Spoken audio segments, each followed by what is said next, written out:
Hello and welcome to another Ripple story. Today's tale is called Raven and Sea Gull, and it's a tale from the Northwest coastal indigenous peoples, retold by Chief Lelooska. One day, Sea Gull became jealous of the daylight. He longed to possess it and keep it all to himself.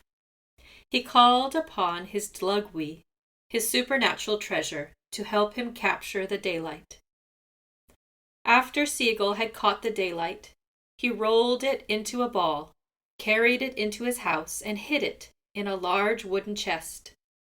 When he closed the heavy lid, the world was plunged into the longest, blackest night that had ever been. All the animal people blundered about in the darkness. They had to feel their way around, and it was nearly impossible to find food. They suffered and starved. Finally, Raven, who was also wandering about in the darkness, catching his long beak in the bushes and the trees, decided he must do something to help the people. Raven knew what had really happened to the daylight. He gathered the people and spoke to them. "I know where the daylight has gone," said Raven, "and I am the only one who can bring it back. But you must all hold good thoughts for me as I set about this task." As Raven groped his way to a nearby beach, he began to form a tricky plan to recapture the daylight from Sea Gull. In the tidal pools, Raven carefully searched until he found some small sea urchins. Raven gathered many sea urchins and put them in the basket he had brought along. When the basket was full, Raven sucked the tender flesh out of the sea urchins, saving the sharp, spiny shells. Then he felt his way through the darkness to the house of Sea Gull. Outside the door, Raven called out in a loud voice, "Wah! It is Raven! Sea Gull! Old Tligwee, come out and greet me!" Sea Gull heard Raven's voice, but he was not fond of Raven. Raven always stayed too long, and ate too much, and sang too loud. But Sea Gull knew he must greet his cousin properly, or the people would despise him for being stingy and disrespectful to his kinsmen.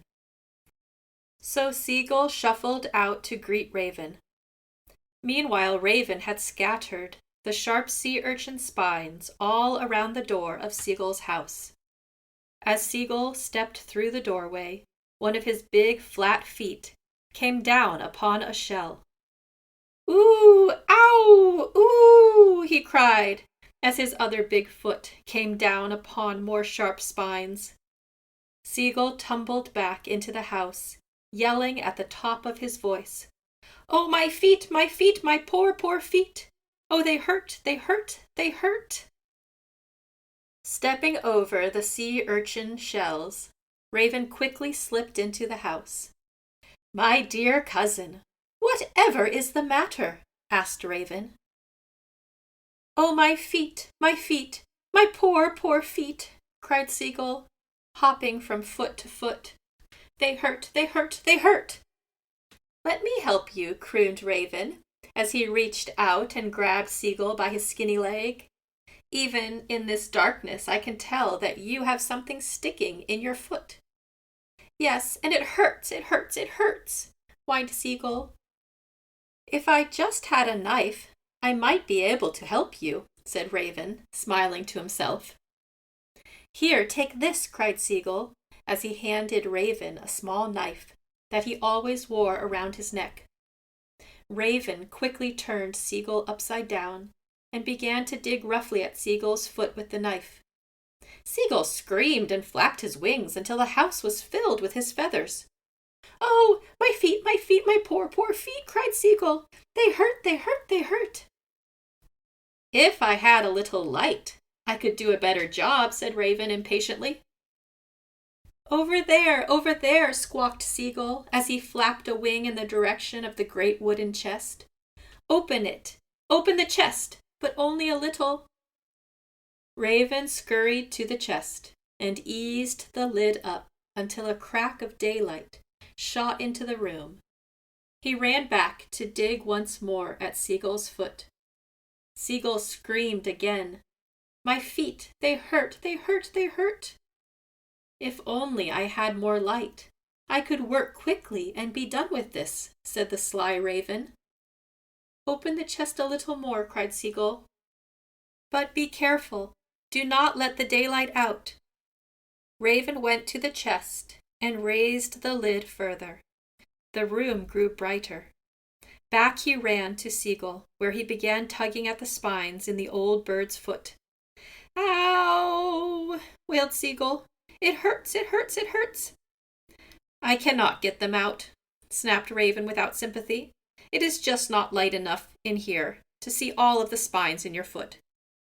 Open the chest, squawked Sea Gull, his voice so hoarse from screaming that he could hardly be understood.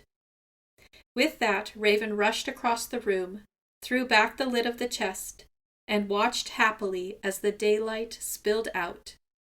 Once again the world was bright and beautiful. The animal people rejoiced. Raven had tricked old Sea Gull and freed the daylight. And what became of Sea Gull?